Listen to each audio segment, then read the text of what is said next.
Hey guys, well Phil's up. Let's go over here so you're not, there you go. And so we're working on Phil's Cruiser again, and Phil brought it with a couple complaints, minor complaints, so he's put on the spot. He's gonna have to do some confession here, so you know, that's the payment he has for me fixing it for him. So your first complaint was this trim down here, which we put back on. It got ripped off, but we put back on, but we're gonna have to work on a little bit more maybe tomorrow after we do some other stuff before he leaves to get it all tight and everything. But the other thing was the car was not running exactly right, and Phil said it shook at idle, and it did when you put it in the gear. It was kind of doing this thing. So I tended to it. Of course, we'll get into that, what I did to it earlier in the year in a second. But Phil, why don't you slip behind the wheel here again and drop it in gear and tell me how it's running now.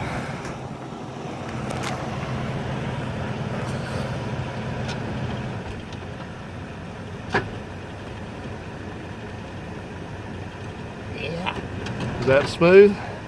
Yeah. It's not doing that jumping like it was, is it? Okay. So it's running as smooth as this car ever runs. This car does not idle absolutely smooth. It's a smogged up 318, but it does run good. So, all right, bud. So why don't you go ahead and throw it back in park and turn the engine off, and please pull that beeper out. There you go.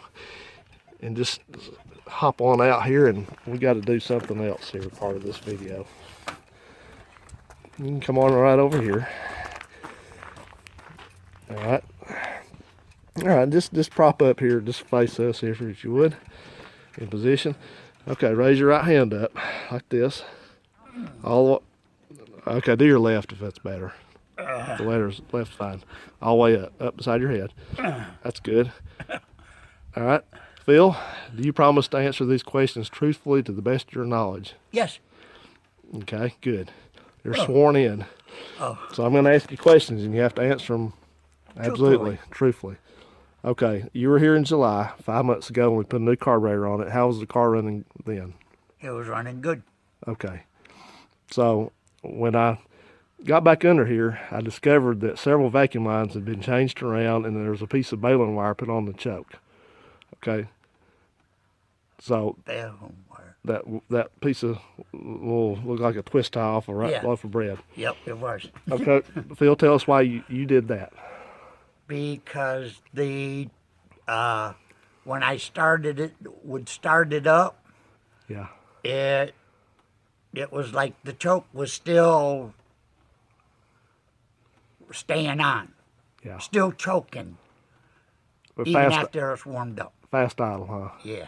So you disabled the choke. Well, I opened it. Yeah. Okay.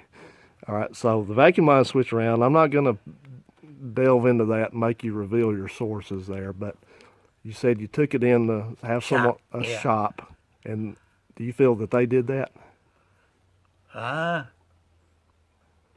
don't know. But it was somebody, it wasn't me, right? Right, it wasn't you, no. So when the car started running, or whatever your issue was, you didn't call me, did you? No, I didn't call you. Even though I'm the one that gets it running right every time, right? Yep. Is that right? Yeah. You admit to that? Yeah. And you admit that now it's running right again? Yep. Okay, tell us what you're going to mess with next on it, Phil, Nothing. after you leave here. Nothing. Okay. I'm going to leave it alone. Because there was vacuum lines. You know, you guys know when I get cars that somebody's pranked with, and they clearly don't know what they're doing with vacuum lines, and they run a line between a vacuum source and connect it to another vacuum source instead of something that operates. Okay, that's what was on here. So the air cleaner preheater thing there with those two vacuum lines going to it was plugged off with a cut off vacuum line with a stop in it. Is that right? Yep. So that disabled it, right? Yep. For no reason, right? Yep. Okay. So do you want me to put them back like it was? No. Okay. So what are you going to do next time someone offers to fix this car for you like that? Nothing. I'm going to bring it up here. Okay. You promise? I promise. Okay. Cross my heart. Okay. Before you leave tomorrow, we're going to let it sit overnight, and we're going to let it cool off. It's going to be cold, and we'll start it up and see how the choke works. Okay. If the choke's working like it's supposed to work, then I'm not going to do anything to it. If Right. it acts like it's not cutting, the choke's not disabling, then we'll work on it. So we'll check it out. But this thing takes a while for the choke to, and would it eventually go off? Yeah, but it just took a long time. But it wasn't like choking down, was it? No, it was like it was flooding. You know, like That's what it I was mean. still, huh? That's what I mean. It was running too rich. Right. Okay.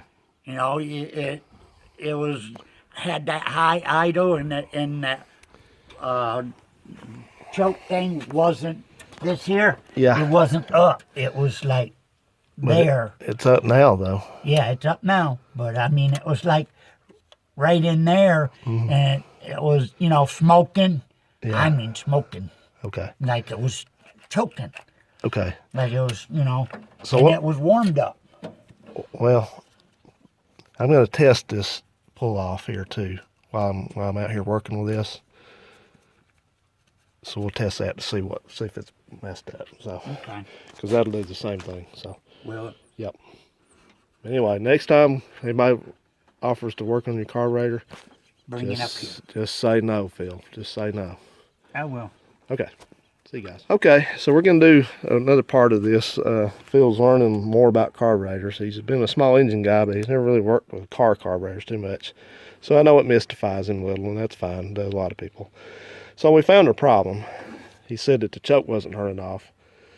And what it is, it was real easy to figure out. This pull off, which normally retracts and cracks open this choke plate when it warms up. Well, anytime it runs, it gets vacuum to it.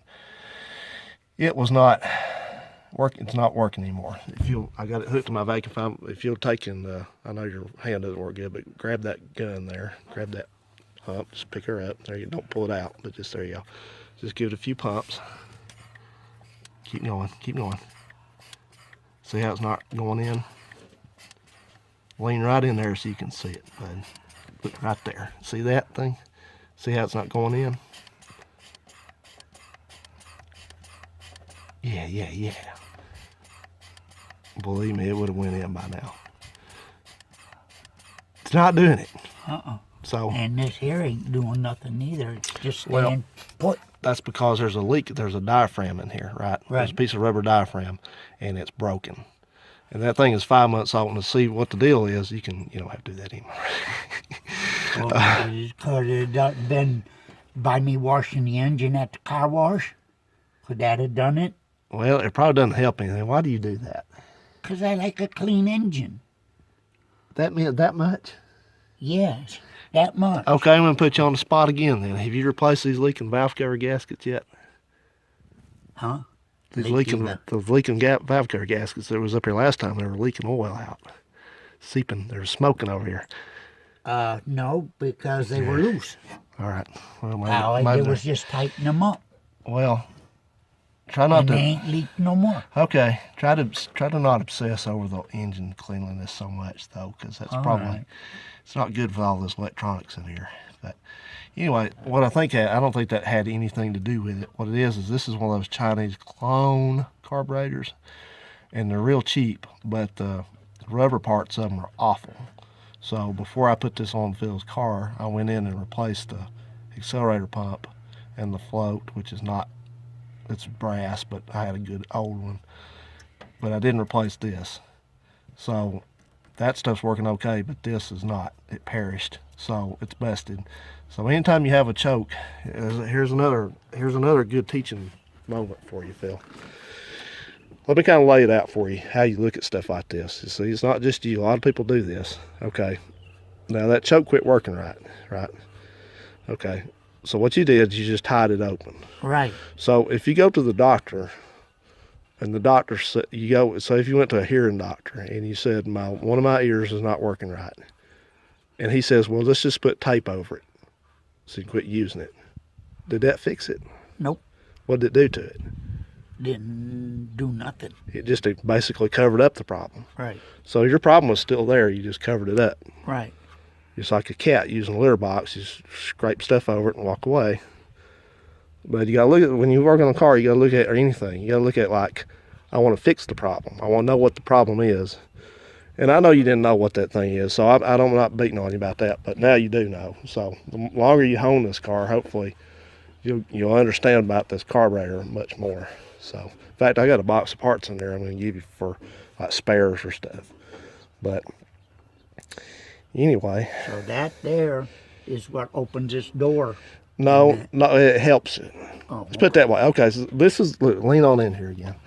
This is electric. This is Right. the dual choke right here. They call it, it's electric assist. And basically, it sits in this intake manifold, and there's exhaust in there under that, right? Okay, well, you didn't know that, but there is. And so when the engine heats up, it heats a little spring up in here. And the spring starts contracting on itself, and it starts pulling this arm down.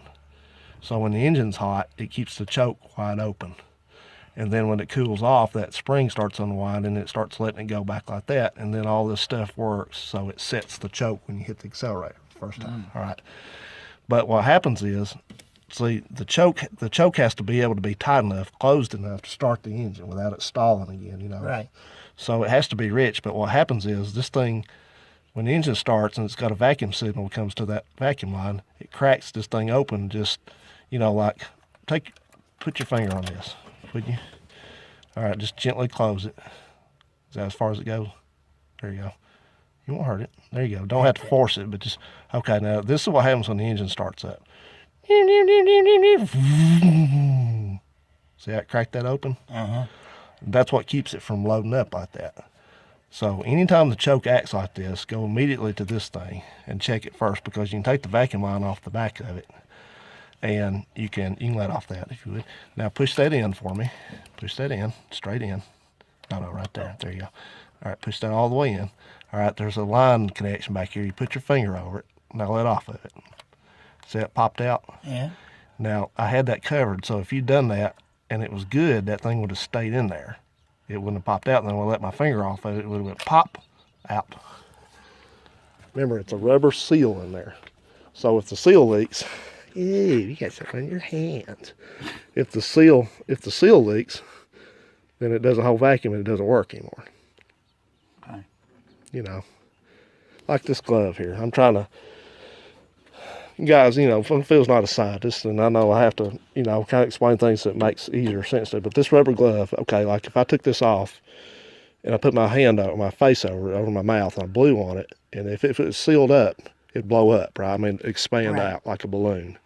All right, but if it got a hole in it, then it's not going to inflate. The air's just going to run right out of it. But the same deal is if I tried to, like a vacuum, I tried to pull in on it. If this thing's all sealed up and good, then it's going to wad up and try to, you know. But if it's got a hole in it, it's not going to do anything. I'm just going to pull air through the hole. So that's exactly how that thing works right there. Okay. Yep. So that's just a real easy fix. If I got one. If not, we'll have to run to the parts store and pick one up. But I think I have one in there. So. Okay. But I don't mind to help you, bud. I'm glad to. I just, you know, I know you can't get up here on a moment's notice, but just keep me apprised of things like that. If something starts, you know, acting weird, just let me know, and then we'll make arrangements to get together and I can check. Because usually this thing, you know, these things don't. This is about what they have for problems. Right. These things, carburetors are the worst problems on these cars. I don't know why they're so hard on them, but you know, they just are.